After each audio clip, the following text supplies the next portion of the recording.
Olá, muito bom dia. Está começando mais um Café com Política e continuamos aqui com a nossa série de entrevistas com os pré-candidatos à Prefeitura de Bombinhas. É isso mesmo. Se você chegou agora e não estava acompanhando, nós iniciamos na semana passada uma série de entrevistas com os pré-candidatos à Prefeitura da cidade de Bombinhas. Mais uma oportunidade que o Lance está dando a você, eleitor, de conhecer os pré-candidatos à Prefeitura da sua cidade. Nós iniciamos com Itapema, Porto Belo e agora chegamos à cidade de Bombinhas e estamos na nossa segunda entrevista. Desta vez, a convidada é a pré-candidata à Prefeitura de Bombinhas pelo Partido dos Trabalhadores, a professora doutora em Direito, Vera Lúcia. Seja muito bem-vinda. Olá, bom dia a todos. Obrigada, Débora, pelo convite. Obrigada pelo espaço aqui no Lance Itapema, um espaço maravilhoso. Me sinto muito acolhida aqui, né? Enfim, instigada, inclusive, a conversar com vocês aqui de Itapema, conversar com os eleitores lá de Bombinhas, com o pessoal de Porto Belo, né? Sobre o que significa essa candidatura agora nessas eleições de 2024. Tá, muito bem, Obrigada. e muito obrigada por ter aceitado o nosso convite. Vera, eu vou vocês falou Verinha, porque é conhecida como Verinha. Peço permissão para poder chamar de Verinha, então. Doutora Verinha, fala um pouquinho para a gente, então, por que que você colocou, na verdade, quem é a Vera Lúcia? Fala um pouquinho para a gente. Obrigada pela pergunta e vou fazer aqui uma digressão um pouco histórica, né, e já vou ligar com a minha região. Meu nome é Vera, né, eu sou conhecida como Verinha, por isso eu deixo frisado sempre, conhecida ali no bairro do Centro, que é o bairro que eu tenho mais familiaridade em Bombinhas, porque minha família é toda originária daquela localidade, né, desde os meus bisavós, avós, enfim. E meus pais, que inclusive moram ali ainda, né, então nós somos uma comunidade já que bastante antiga ali em Bombinhas. Que acontece? Meu pai, ele é pescador profissional, muitos o conhecem, e ele veio de um ciclo histórico que aconteceu em Bombinhas, na década de 60, né, fundamentalmente. Foi uma época em que houve muito investimento federal através da antiga SUDEP, que era a Superintendência de Desenvolvimento da Pesca, e esses investimentos foram realizados para, estimular a atividade pesqueira em alguns entrepostos pesqueiros que já estavam se industrializando, e um deles era o entreposto de Santos. E meu pai foi trabalhar nesse entreposto na década de 60. Ele era jovem então, e partiu para lá para a pesca industrial, mas ele era filho, né, da pesca artesanal e muitos ali em Bombinhas fizeram esse movimento, Débora, Essa muitos fizeram transição, né? essa transição de um modo, pesqueiro tradicional, artesanal, serviram como base para a mão de obra da indústria pesqueira que então começava os seus primeiros passos de expansão no entreposto de Santos, principalmente, né. E aí, foi assim que eu nasci em Santos, né, com uma alma, bombinense, uma alma catarina, com os costumes catarina, com o velho pirão d'água catarina, mas foi assim que eu me criei em Santos, até os 12 anos de idade. Foi quando meu pai aposentou e voltou para Bombinhas. Meus pais voltaram, né, papai e mamãe voltaram e começaram um comércio que à época estava, se organizando em Bombinhas, que era atividade, turística. Então meu pai abriu uma pequena pousada no centro de Bombinhas. E até então, desde a década de 90 até agora, nós estamos ali. Então nós acompanhamos esse fluxo ou esses ciclos econômicos que aconteceram com nossa cidade, porque, nos foi inscrito, né, na nossa vida. Então eu acompanhei todos esses ciclos, acompanho o meu pai desde a questão da transformação da pesca artesanal em industrial e nesse exército de mão de obra que migrou para a cidade grande, e agora esse retorno. E esse retorno que já encontra uma Bombinhas bem diferente, uma Bombinhas com vocação turística e mais uma Bombinhas emancipada, porque até então Bombinhas, devo lembrar que era, um bairro do município de Porto Belo, né, então, a gente viu isso acontecer, né, e eu tive essa oportunidade de vivenciar isso. né. E eu vivenciei tanto que acabei fazendo meu doutorado nessa área da legislação pesqueira, de direito econômico da pesca. E aí fala um pouquinho de como é que você se criou, cresceu ali em Bombinhas, estudou e foi fazer universidade? Fala um pouquinho desse teu crescimento ali em Bombinhas. Então, aí a partir dos 12 anos de idade, minha família voltou então de Santos, eu tenho uma formação que passa pela cidade de Itajaí, porque Comum, né, a é todos muito que comum moram esse aqui. trânsito, né, por conta das questões de acessibilidade, de acesso à informação. Na época não tinha Google, era muito biblioteca, então a gente procurava muito sair de Bombinhas para ter mais acesso às informações. E daí eu fiz o vestibular para Florianópolis, para a Universidade Federal, porque eu acreditava e acredito muito na universidade pública, e acabei fazendo esse estudo em direito. E sempre fui muito influenciada por esse meu contexto de origem, né, por essa questão de ser e eu sempre gostei de dizer isso na faculdade, a minha família é da pesca, nós somos dessa atividade, então nós temos um olhar para a natureza e um olhar, para as cidades que é um pouco diferente, né, a gente traz isso inscrito, é uma coisa, muito intuitiva inclusive, porque a gente se acostuma muito a ouvir o mar, ouvir a natureza, né, a gente se sente muito vinculado e muito pertencente a essa localidade, né. E aí eu fui fazer quando eu fui fazer meu doutorado, a minha escolha foi justamente legislação pesqueira, porque é uma forma de ter um vínculo não só com a minha comunidade, mas com meu pai, com a minha mãe, e relembrar a história deles, e relembrar o que foi a SUDEP nos anos 60, o incentivo que houve para a indústria pesqueira, para a gente ter um contingente de pessoas e de embarcações de porte para poder, alavancar, esse ciclo produtivo, esse setor produtivo que nós precisávamos muito no Brasil, então, e continuamos precisando organizar esse setor produtivo. Doutora Verinha, fala um pouquinho então, como é que surgiu o interesse em ingressar na vida pública? Bom, o interesse da vida pública.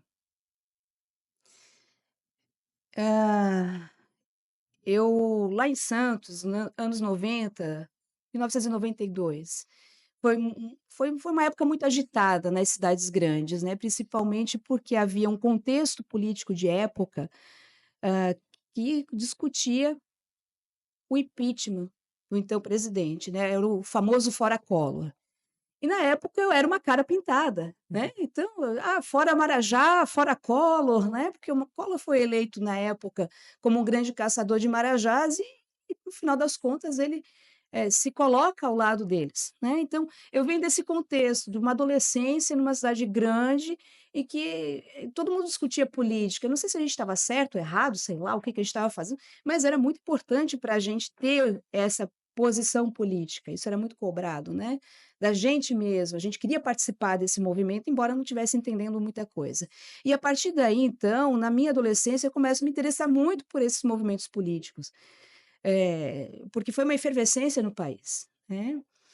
E me interesso muito pelo sistema democrático desde então, e acho que é por isso que eu fui caminhar para o direito, né, para poder entender essa estrutura de sistema democrático, estabelecido constitucionalmente no Brasil a partir de 88. Então eu sou privilegiada, porque eu vim de uma geração de efervescência de rua.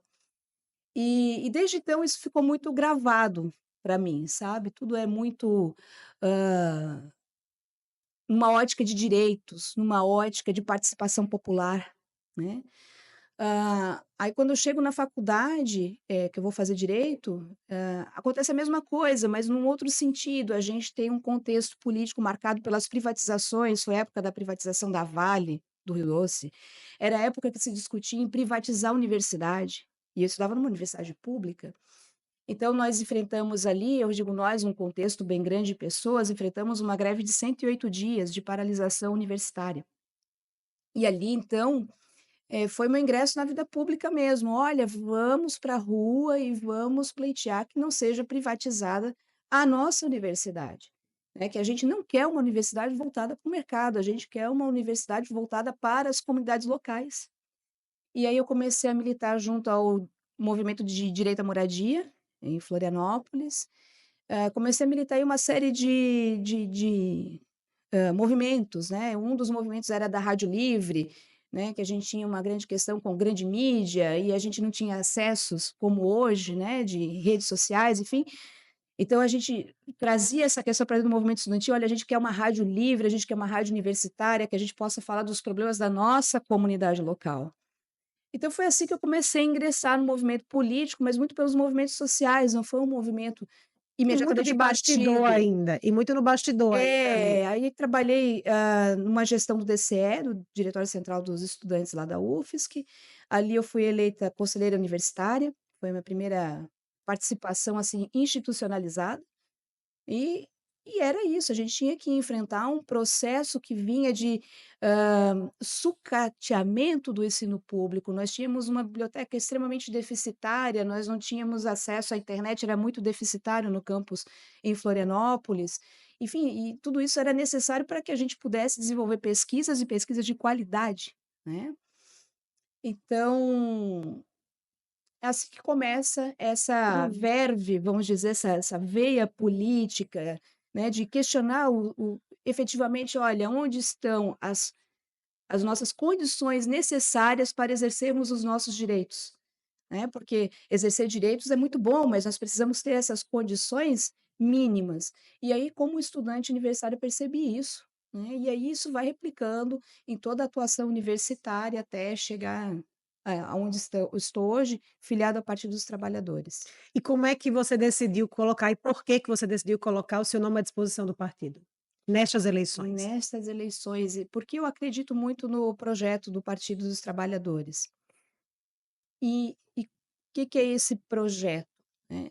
Primeiro é um projeto democrático, né, antes de tudo. E, como vocês veem, assim, eu venho de uma verve democrática, do sentimento de que precisamos exercer o poder que emana do povo, né. Então, isso me atrai ao Partido dos Trabalhadores, ele tem uma estrutura democrática interna, e isso é fantástico, né. Nós temos discussões, nós temos congressos, nós temos uma série de, debates internos, mas isso é muito interessante, porque não é um partido monolítico, então a gente tem essa possibilidade de discutir ali dentro e de dizer: "Olha, não concordo com o companheiro, mas, né, vamos construir algo".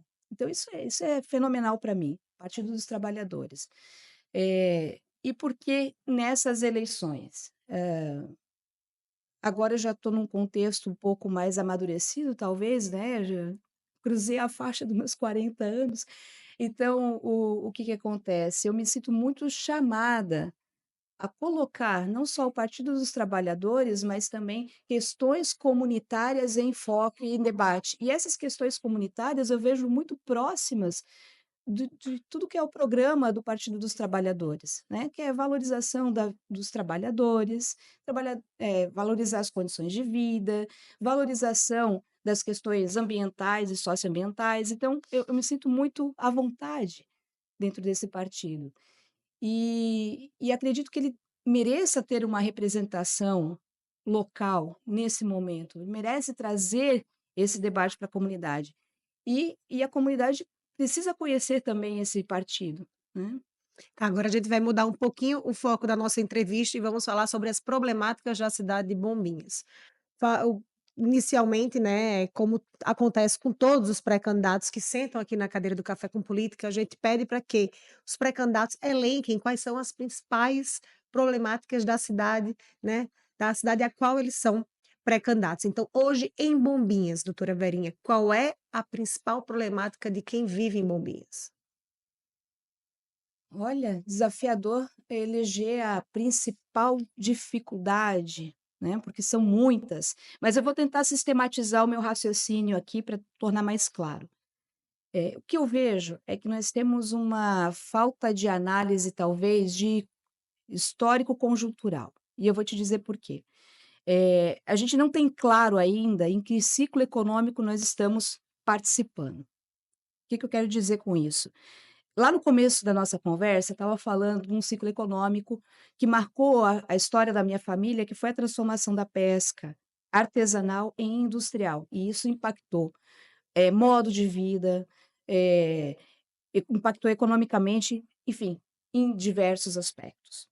Aí depois eu relatei a vocês um outro ciclo que eu encontrei na minha vida, um ciclo econômico em Bombinhas, que é o ciclo do turismo, em que a nossa população, então, passa a dividir o seu tempo entre as atividades econômicas vinculadas à pesca, e numa conotação artesanal ou industrial, e a temporada de veraneio fundamentalmente, né. Então nós tivemos essa passagem, e dá para dizer essa convivência entre esses 2 eh, setores produtivos, né. A gente tem uma produção de serviço através do turismo e a gente tem a produção, material, né, a produção pesqueira. E olha, deixa eu fazer uma justiça aqui, que foi bem injusta, que quando eu falo em pesca, pesca, pesca, eu esqueço de mencionar o pessoal da maricultura.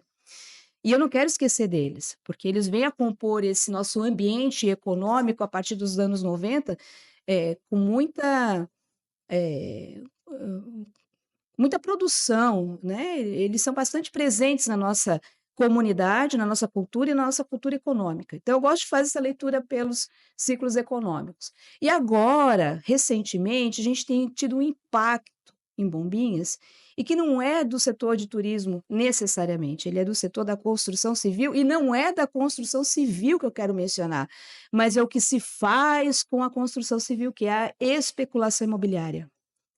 É por aí que eu queria chegar. A gente ainda não conseguiu compreender o como Bombinhas está sendo impactada, e o que que a gente quer com esse ciclo econômico. O que que a comunidade de Bombinhas quer e como ela se situa dentro desse ciclo econômico. Veja, quando a gente teve a industrialização da pesca, qual foi o papel de Bombinhas? Foi, eh, oferecer toda aquela mão de obra e toda aquela sabedoria do mar que o homem da pesca artesanal já tinha, né. Quando nós vamos para o turismo, o que que nós queríamos oferecer? Bom, a nossa receptividade para as pessoas, o nosso lugar maravilhoso e lindo. Agora a gente está num ciclo que começa a ter um embate de interesses, porque a gente tem um lugar lindo, maravilhoso, a gente continua querendo oferecer e receber as pessoas no nosso local lindo e maravilhoso, só que, vem uma série de investimentos, de repente, para o nosso município, que não estão preocupados em preservar esse local lindo, maravilhoso, que a gente quer continuar recebendo pessoas. Né, então, a gente tem um embate desses ciclos econômicos ou desses interesses econômicos na nossa cidade. Então, por isso que a gente consegue ver, no meu ponto de vista, né, pelo menos, a gente consegue, presenciar, construções que simplesmente estão completamente inadequadas ao que é a paisagem natural de Bombinhas, que é o que justamente é vendido para o nosso turista. É essa paisagem natural, a vista do Morro do Macaco, né, enfim, a vista que você tinha da Praia do Ribeiro. É esse ambiente natural e paisagístico que é vendido para o nosso turista e, de repente, o nosso turista chega e não tem mais. Por quê? Porque nós temos empreendimentos sendo colocados ali e a gente não sabe com que compromisso social estão chegando esses empreendimentos. Ou melhor, talvez saibamos lá, internamente, a gente sabe que está acontecendo um movimento com, inclusive, o setor turístico mundial, que é essa face, vamos imaginar, de grandes, monopólios que estão explorando, enfim, grandes, sites que estão explorando essas localidades, como o Airbnb, que inclusive foi uma questão discutida e está sendo discutida na Europa, né. Berlim, por exemplo, já discutiu a questão do Airbnb de locações de curta duração.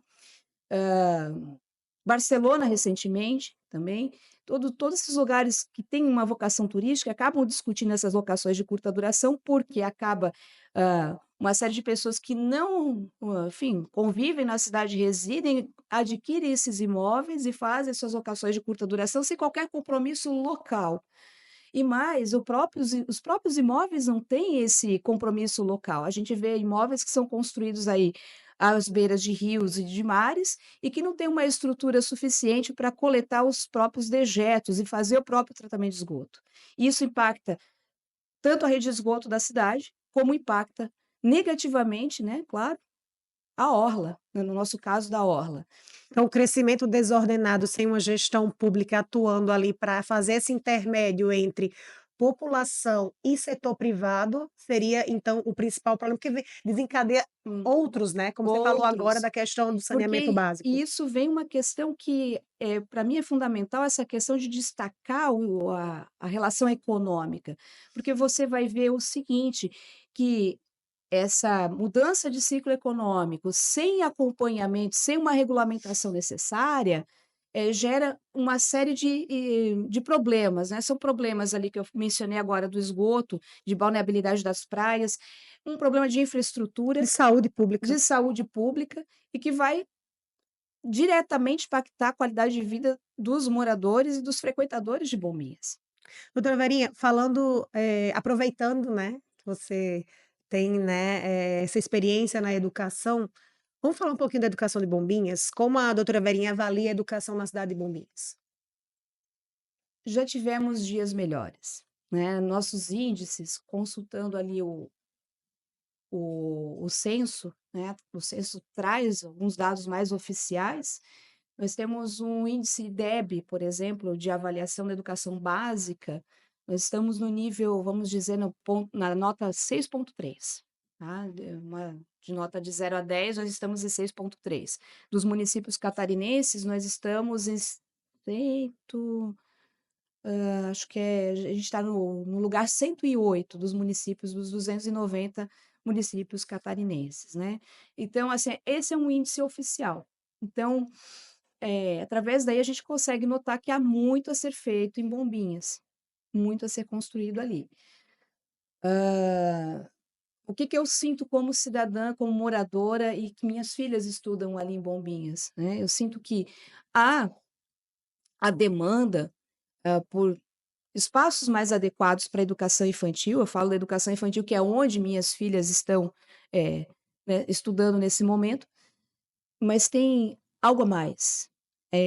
Os próprios professores precisam ter uma carreira mais valorizada, e não é valorizada só em, montante monetário. Eles precisam de valorização, inclusive de segurança. No desenvolvimento das suas atividades. Muitos deles temem serem removidos a qualquer tempo. Muitos deles não têm essa estrutura de segurança de carreira.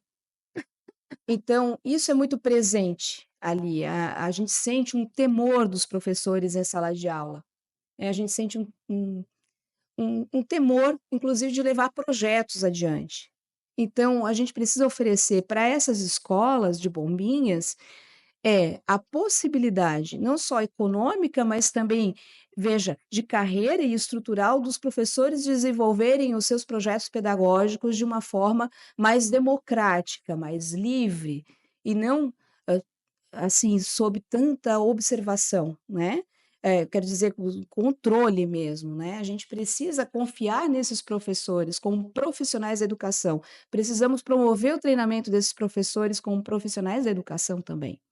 Então a gente precisa de incentivo a esses profissionais, porque não adianta a gente ter uma estrutura maravilhosa, prédios lindos, e a gente não ter uma estrutura de carreira. A gente também precisa democratizar a própria escolha de quem são os diretores das escolas. Isso é muito importante, que os diretores sejam reconhecidos na sua comunidade, na comunidade ao entorno da escola e dentro da escola, entre os próprios profissionais. Olha, esse é um diretor que por nós foi, escolhido e que por isso nós vamos, enfim, participar da construção do projeto político pedagógico dessas escolas, né. Então acho que por aí a gente teria uma medida de incrementar os projetos educacionais do município. Quando a gente conversa, né, previamente sobre a entrevista com os pré-candidatos, a gente pede para que eles elenquem 3 principais problemáticas da cidade. Eu queria, professor Everino, que você trouxesse então, né, a gente já fiz, né, a minha primeira pergunta sobre qual seria a principal problemática de Bombinhas, mas queria que você tivesse, né, a oportunidade de trazer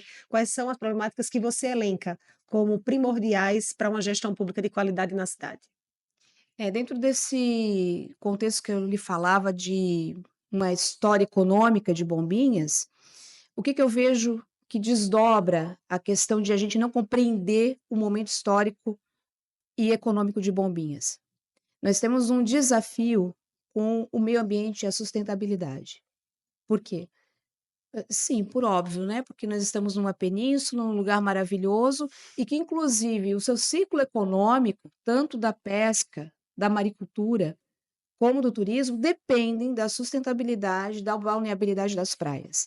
Dependem, eh, desse cuidado do meio ambiente. Então, minimamente a gente tem que pensar nisso. Nós temos que cuidar do meio ambiente porque nós temos uma vocação econômica. E se nós não queremos perecer nessa vocação econômica, nós precisamos, pelo menos por esse argumento, se não por outro, cuidar da questão ambiental. Então nós precisamos ali ter muito cuidado com as fiscalizações de praia, com a balneabilidade dessas praias.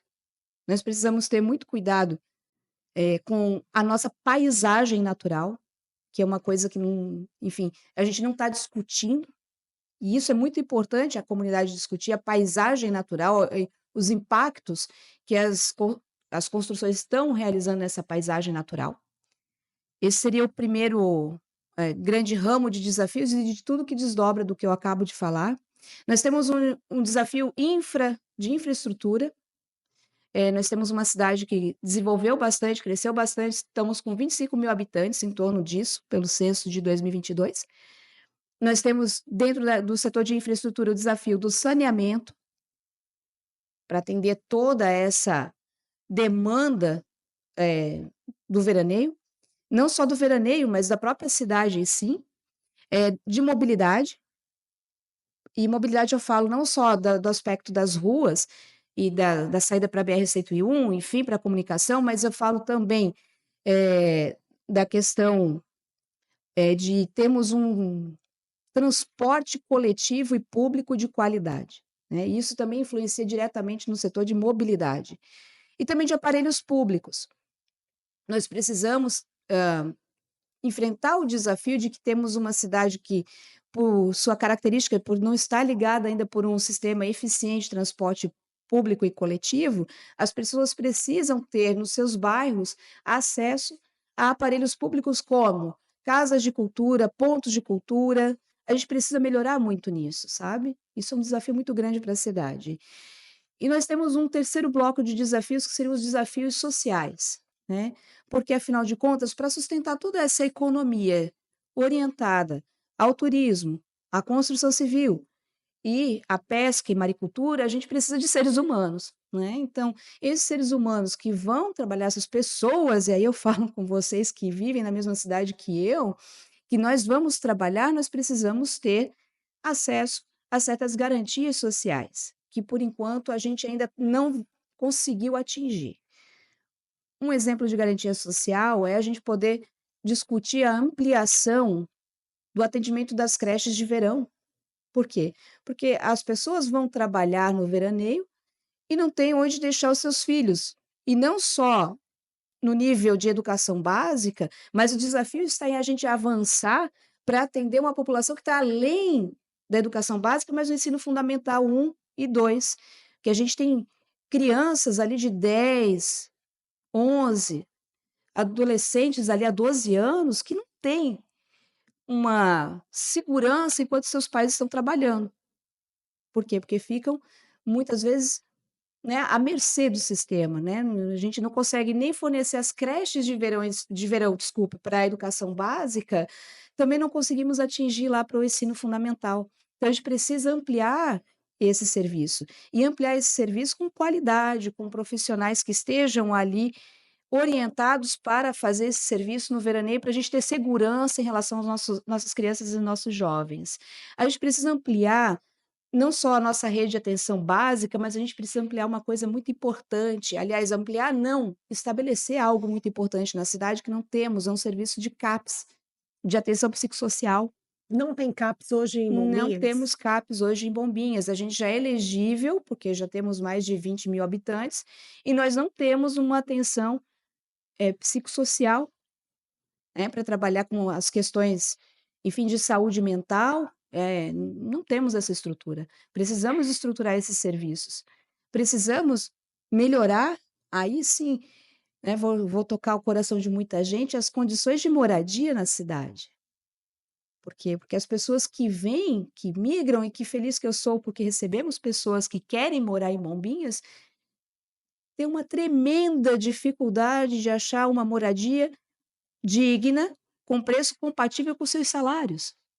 E por que que isso acontece? Porque nós temos muito esse efeito da exploração, eu não gosto Da de dizer especulação. turística, é da especulação. Então as pessoas não conseguem morar, nós precisamos ter um projeto de moradia e nós precisamos discutir sim, o que está por trás dessa modalidade de especulação imobiliária que leva ao indivíduo que vem trabalhar na nossa cidade não conseguir se sustentar com os salários que são pagos ali, que segundo o censo, de 2022, em média são 2 salários mínimos.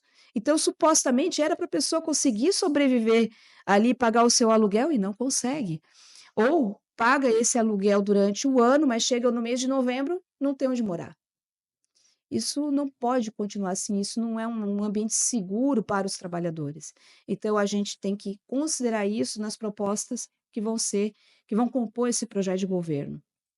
Doutora Verinha, vamos agora então partir para a nossa reta final aqui da nossa entrevista. Certo. Eu quero que você faça então uma avaliação da atual gestão de Bombinhas.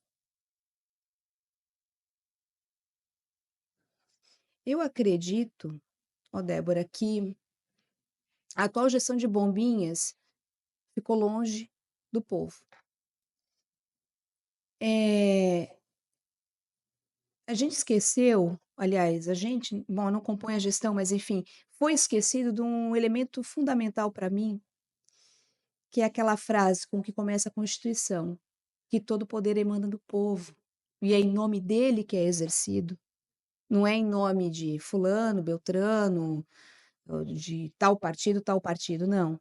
É em nome do povo que é exercido. E as pessoas, eu vejo que elas procuram o setor público, né, representado então pelo poder executivo local, e recebem mais não do que outra coisa. E aí quando as pessoas vêm comentar, a gente fala: "Olha, por que que você não procura os seus direitos? Vá lá, entra na justiça". "Não, eu tenho medo, eu vou ser perseguido". Então para mim ficou uma mensagem, nesse tempo que eu moro em Bombinhas, uma população que se sente perseguida. Eh, isso é uma mensagem muito triste, né, porque a gente não tem um ambiente democrático seguro, porque essas pessoas que se sentem perseguidas, elas acabam se orientando pelo medo e deixando de exercer e usufruir dos seus direitos. Então, assim, e por conta desse afastamento da população, muitas vezes demandas tão pequenas como acessibilidade de praia, sinalização de rua, deixam de chegar no executivo por quê? Porque já me disseram não, porque eu tenho medo, porque eu não vou levar isso adiante, porque eu posso ser perseguido. E às vezes o que a população precisa, são coisas tão pontuais, tão pequenas e que fariam uma diferença enorme na vida das pessoas, né. A questão de ter do servidor público ter uma estabilidade dentro do local de trabalho, são práticas tão pequenas, sabe. E acho que, eu não sei o que acontece, mas a gestão se afastou dessas demandas. Tá, doutora Verinha, então eu peço que agora a gente chega na nossa última pergunta, geralmente é uma pergunta de bastidor, é uma pergunta para a gente realmente fofocar um pouquinho da política de Bombinhas, né. Aham. Como que o Partido dos Trabalhadores vem, trabalhando, né, dentro do próprio município, alianças, com quem vocês estão conversando? Fala um pouquinho para a gente como é que está essa conjuntura, até para consolidação de um vice, por exemplo, ou vai ser chapa Aham. pura? Já pode falar? Já pode falar, não pode falar? Eita, fofoca boa. Olha, a gente tem conversado com alguns partidos da que se conheceu como Frente Democrática, né, a gente tem diálogo com esses partidos, seria mais do campo progressista, são os partidos representados pela Rede, pelo PSOL, né, e também conversamos com alguns membros do PDT. Enfim, a gente está construindo, né, esse diálogo, temos os desafios, é claro, porque o Partido dos Trabalhadores enfrenta desafios onde quer que vá, né, então, é um partido muito grande, um partido muito presente, acaba enfrentando esses tipos de demandas, mas tem sido um diálogo muito, produtivo. E eu lhe digo porque, inclusive, essas impressões da cidade que a gente troca vem de vários setores, né. Essas impressões que eu te passei, por exemplo, dos problemas, né, ambientais, infraestruturais, tudo isso a gente conversa muito entre os partidos, né. Então, a gente tem dialogado muito nesse sentido. A construção das nominatas, das chapas ainda está em aberto, né, as nossas convenções ainda não aconteceram, então a gente ainda está muito na fase Já de tem data? conversar. Já tem data para acontecer a convenção ou ainda não? A nossa convenção do Partido dos Trabalhadores é no dia 3 de agosto, Uhum. às 13 horas. Já tem Então data. a gente está Então até lá vai ser segredo. até lá, a gente ainda está muito em conversas, né, em construção. Mas o que é importante é que acho que esse norte de observação de Bombinhas, de que a gente precisa construir uma cidade mais, eh, humanizada, menos que ofenda menos a paisagem, que tente preservar um pouco dessa paisagem idílica que a gente vende por aí nos jornais, nas revistas, na internet, enfim. Eu acho que isso a gente tem em comum acordo, sabe. Então, temos um contexto para construir uma proposta de cidade um pouco mais adequada ao que seja a cidade, né, em Uhum. si, e não tentar fazer da cidade mais um polo de especulação imobiliária, né, sensibilizar a população em torno disso. Doutora Verinha, quero te agradecer por aceitar o nosso convite a vir aqui no Café com Política, agradecer essa entrevista e eu deixo o microfone aberto para que você faça suas considerações finais ao povo bombinense. Bom, primeiro de tudo eu quero agradecer, acompanhando esse debate aqui que tive com a Débora. Eu queria muito agradecer também ao pessoal do meu partido, né. A presença do professor William também aqui. Agora eu vou ter que dizer que é o professor William É. que está aqui e a professora Alessandra de Itapema. Eu tenho muito orgulho em poder representar o Partido dos Trabalhadores de Bombinhas. Queria convidar as pessoas a conhecerem o Partido dos Trabalhadores de Bombinhas, né, que nós temos ideias sinceras, eh, gente muito honesta, trabalhadora, querendo também participar do debate político da cidade. E, enfim, eu convido a conhecer o Partido dos Trabalhadores e também algumas das propostas que nós temos. E venham construir, mais do que conhecer, né, um preceito bem democrático, venham construir essas propostas conosco, venham dar ideias, as suas sugestões, a sua impressão da cidade. Sinta-se recebido e não com medo de falar qual é a sua impressão, afinal. É para isso que nós estamos aqui, é para isso que nós lutamos tanto por um ambiente democrático. Obrigada. Obrigada, professora Verinha, mais uma vez. E você que está em casa nos acompanhando, ou do trabalho, enfim, e vai assistir essa entrevista mais tarde, continue muito bem informado acessando o site www.lancetapema.com.br e também lanceportobelo.com.br. Nós chegamos em Porto Belo. Então, você que é de Porto Belo que está nos assistindo, nós temos o nosso Lance Porto Belo. E quem sabe chegamos em Bombinhas também, viu, doutora Verinha? Quem sabe a gente chega por lá em breve. E, claro, na próxima quinta-feira nós damos continuidade à nossa série de entrevistas com os pré-candidatos a prefeito de Bombinhas, aqui no Café com Política, e vamos receber o Alexandre da Silva, pré-candidato da atual gestão. Eu espero você na próxima quinta-feira, às 9 horas da manhã, aqui no Facebook do Lance Itapema. Até lá.